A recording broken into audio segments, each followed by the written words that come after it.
Hey everyone, this is Gnovat, and today I wanted to bring you the How to Beat Yummy guide. Now, you see this is not a replay on the screen, and that is on purpose.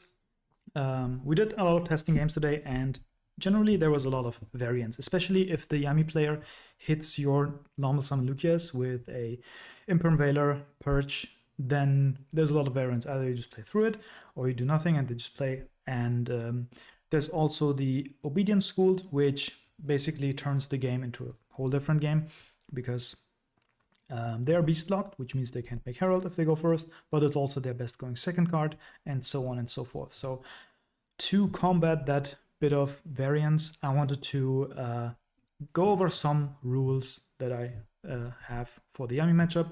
So let's hop into it. We have the Herald of Arclight. That's the elephant in the room. If this is on board, generally you can't really play, or at least play well into the board, because all your grave effect doesn't work, because they get banished. Now, your primary game plan should be dealing with your Herald. So Nibiru obviously does that very well. If they go for Metal Marcher, then they bring a Synchro back. They have a Metal Marcher and 2 level 2 Synchros. And then you summon a 1, and once they have the 3 and the 1, you nib. And that should keep them off Herald for now, but they can always make an Herald on your turn. So keep that in mind. So you have to be precise when dealing with the board.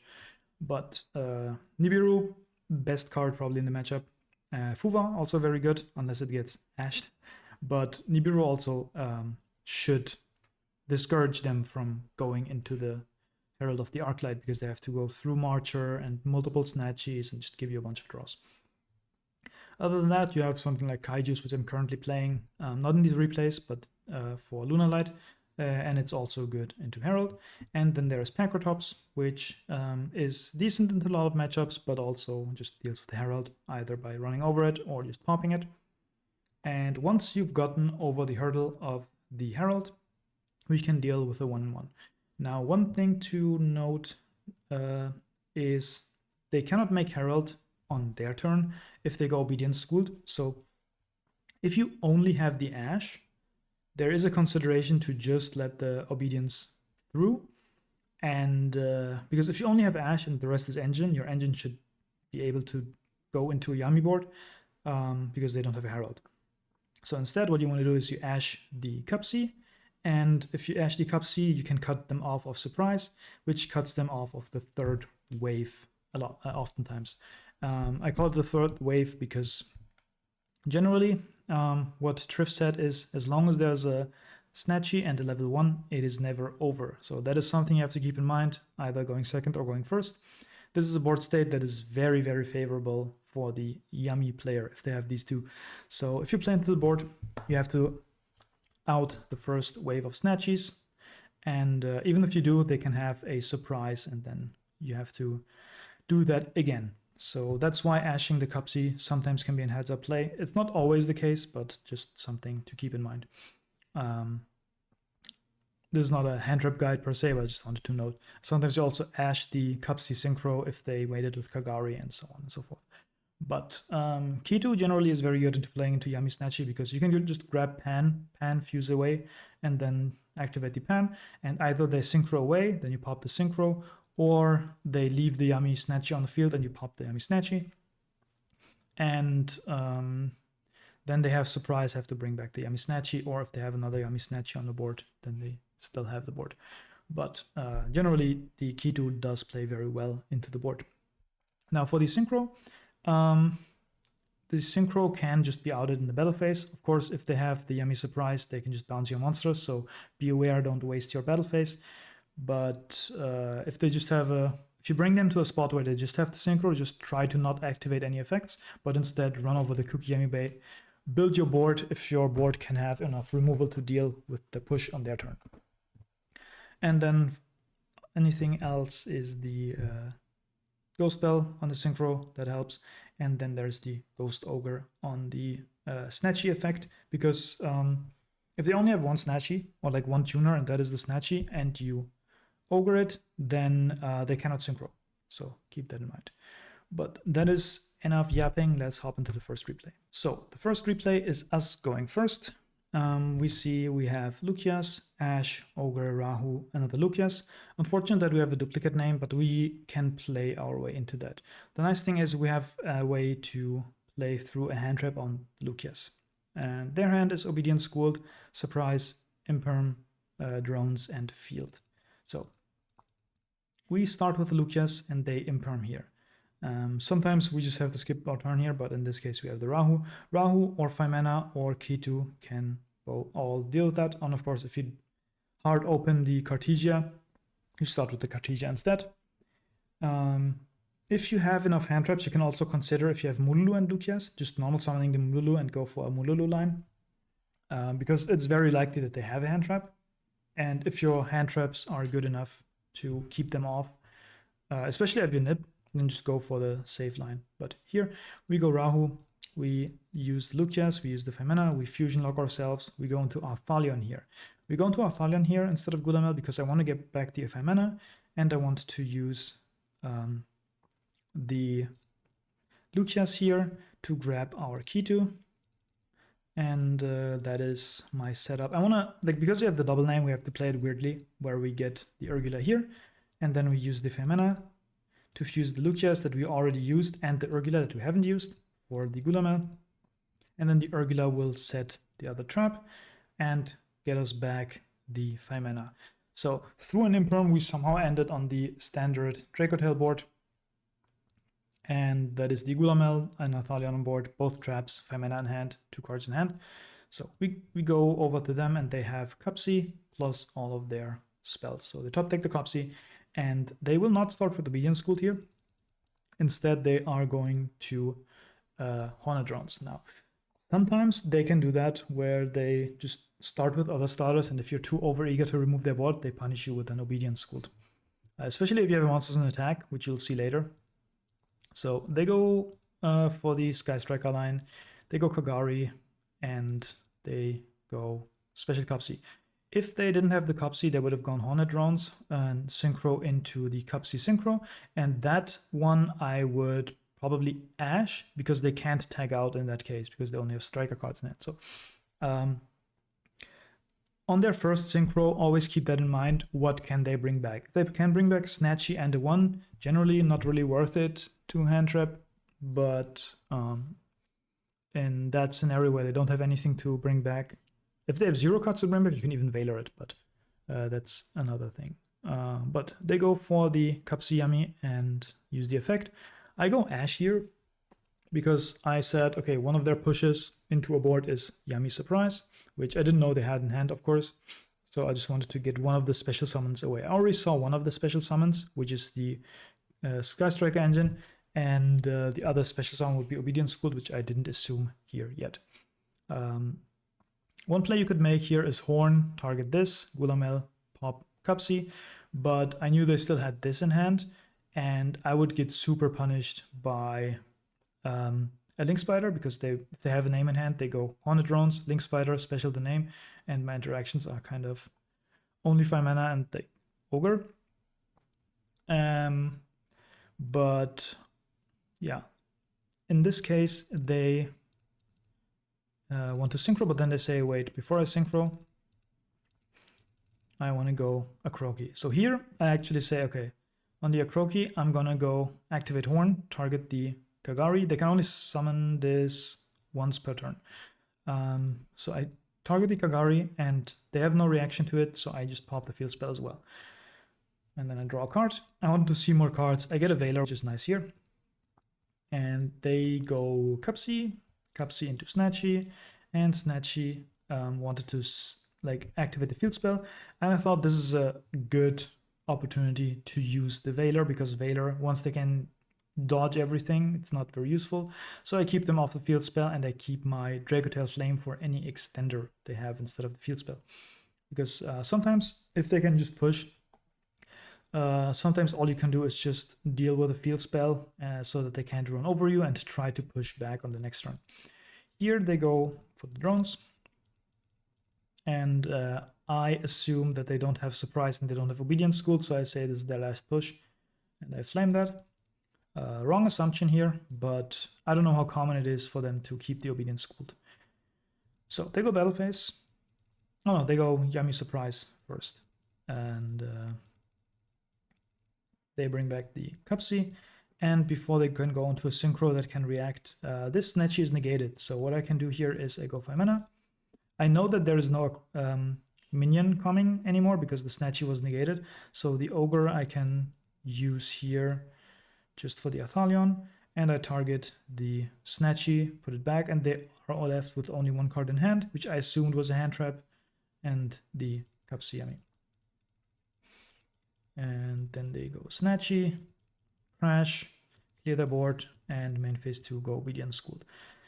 At this point, I'm out of interactions, so I just let them do their thing. They are beast locked, so there's no Herald. They can't set the field spell, so they can't pop anything. They just can set up the 1/1. They go into Onari to reset the Yummy Surprise, and then they go into Snatchy, and then they just shuffle back some resources, and now they have the double 1/1 and pass back to me.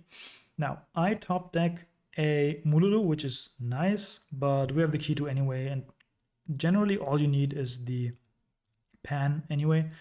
And I know they don't have an Ash because they don't have hand cards, so we just go key to, grab Pan to force the Snatchy. We also know they have no Imperm because we just saw this was a surprise. So we go into Athalion, 2 from hand, and we grab back the Rabbit, Snowball Rabbit, and the 5 mana while triggering Ogre effects. Obviously, I want to grab back 5 mana because it gives me another push, but I also grab the Snow Rabbit to checkmate any Snatchy. And at this point, they are forced to synchro because they don't have a synchro on grave. They want to put one in the grave so that if when I pop it, they can bring it back with Yummy Surprise. And here, I resolve the chain and I try to activate Rahu. And this is their opportunity to go surprise, yep. Because if they bring back the synchro, I activate Rahu, I fuse, I am disincentivized to use my effects in the grave because then they could dodge.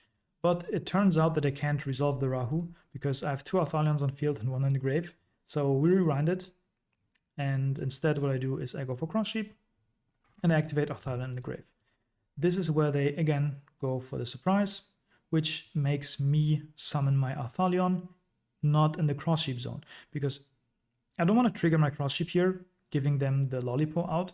Instead, I summon the Athalion here, leaving the Lollipop stranded, and I just go battle phase, run over the board, give them another turn. So what I'm thinking is they have no cards, but they could top deck Obedient Schooled, so I just want to get some removal on the board. So what I do is I go 5 mana.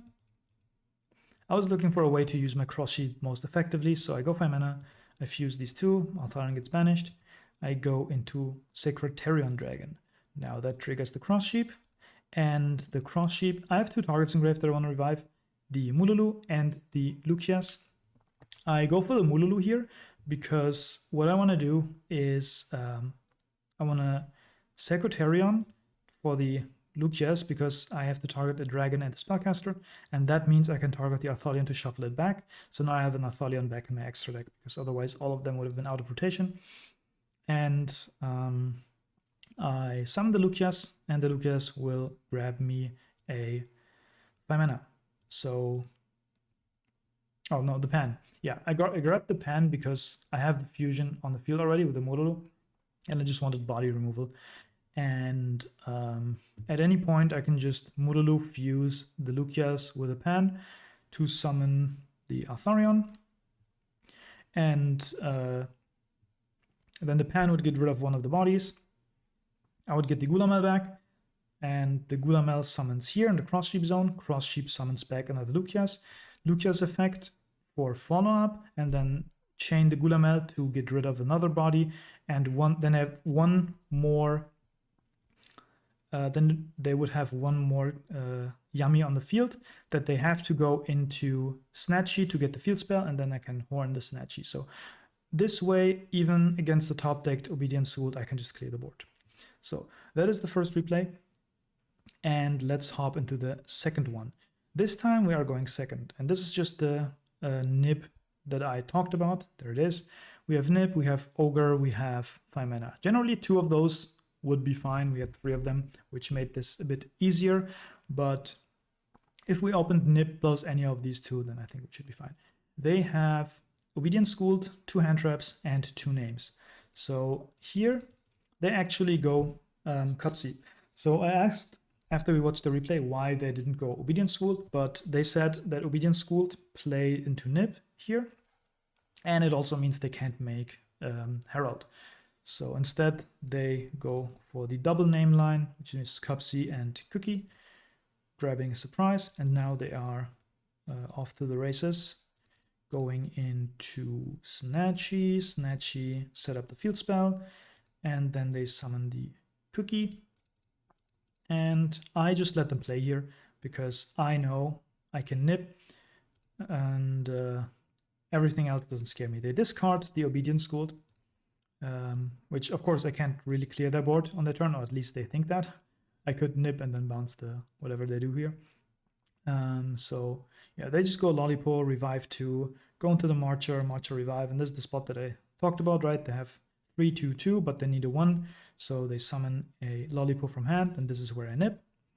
And then they just chain the Lollipop to get it back into extra deck, of course. So all of this is gone.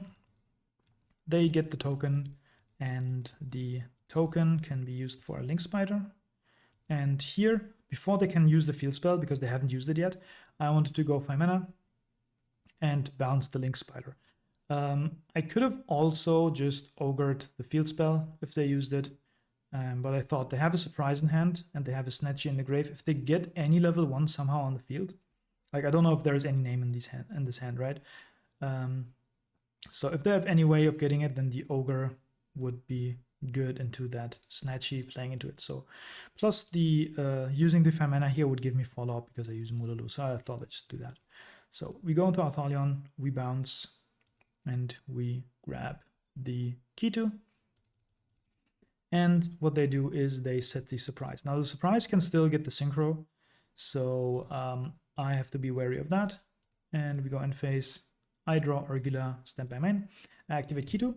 I just wanted to force the back row, but here you see they activate the surprise, but if you think about it, this doesn't really make sense, because if they activate surprise to summon, suddenly my Kitu can also fuse, so we just rewinded it, and I grabbed Lucius.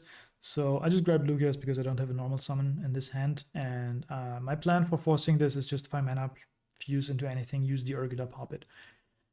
And if they have to chain it, then I can just pop the field spell. So before that, before even normal, they just go Yummy Surprise because they don't want me normaling it. They want to live another turn with their 2 cards in hand. And so this way I can just say, okay, I'm gonna normal summon, not normal summon. I'm gonna not normal summon. I'm gonna attack the token. I'm gonna attack for 3000. And I'm just gonna set up the board in main phase 2. They're Veiloring the Lucius, but I have the 5 mana, so I chain the 5 mana. I think they knew that I had the 5 mana, so I don't think this Veiler here was the best one. So I just dodge by using the Urgula, go into Secretarian. I try not to just like randomly play into Nib here. So the Lucius resolves, gets me the pan, and then we have graveyard triggers. We set the traps, and that is the game. They concede here because they only have 1 bell in hand. So the last replay is going first again, and this is just showing off the Magistus line again. And here we go Dissolver, and they chain Pualos to that. So we ash that, and we just fuse 5 mana and Veiler for Arthalion. So we go Chainlink 1 Arthalion, Chainlink 2 5 mana, Arthalion targeting the Ash and the 5 mana because those are the 2 best cards out of the 3 in this matchup. And we are going to set ourselves a Kitu from the 5 mana, grab these 2 back.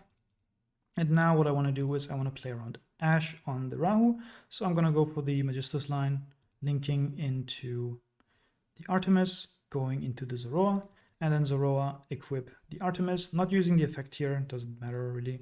We don't have anything to fuse with, so key 2, grab Urgula here. We're not going for a Kailiga or Ivos line, we just want the Urgula so that we can grab back our 5 mana.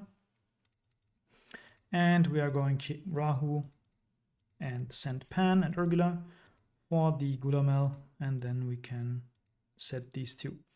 And now we can go Urgula, add back the 5 mana, and the Artemis just grabs us the Crowley for extra hand advantage. And that is the board. So we are giving it to opponent. They top deck a Purge, which I don't think hits anything here. Oh, they can purge the traps. Never mind. And they have the Ash for a trap, but I have a negate for that, and they have a Croaky plus these names.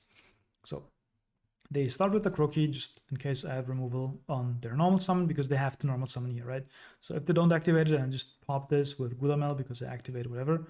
Like I could even go flame my own Artemis, chain Gulamel, pop this. That's a play you can do, by the way, because the Artemis doesn't have a relevant effect on the board. But I just let this Lollipop through and let them go into the Snatchy, because now what I can do is, because they have Snatchy but not another one, I can go Horn, target Snatchy, and if they don't react to it, I Gulamel pop the field spell so that they can't float after I remove the monster off the field. Here they go Ash Blossom, but I can just negate it with the Zoroark. Now, they use the Ash here also to block the Gulamel, but the nice thing about Zoroark is it negates and it destroys a card on the field. So I would get rid of the Croaky either way. So Zoroark, send away, pop, and then this gets bounced, and then they have no other way to extend.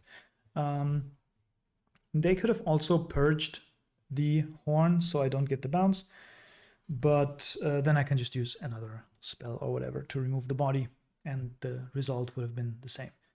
So that is like a yummy hand. Sometimes the yummy hand just look like this, and they don't have any of the spells to special into the board. So that's what I meant in the beginning, that the matchup can be a bit volatile, but I hope that it still helped these 3 replays. Let me know in the comments below. And yeah, thanks for watching, and I'll see you next time.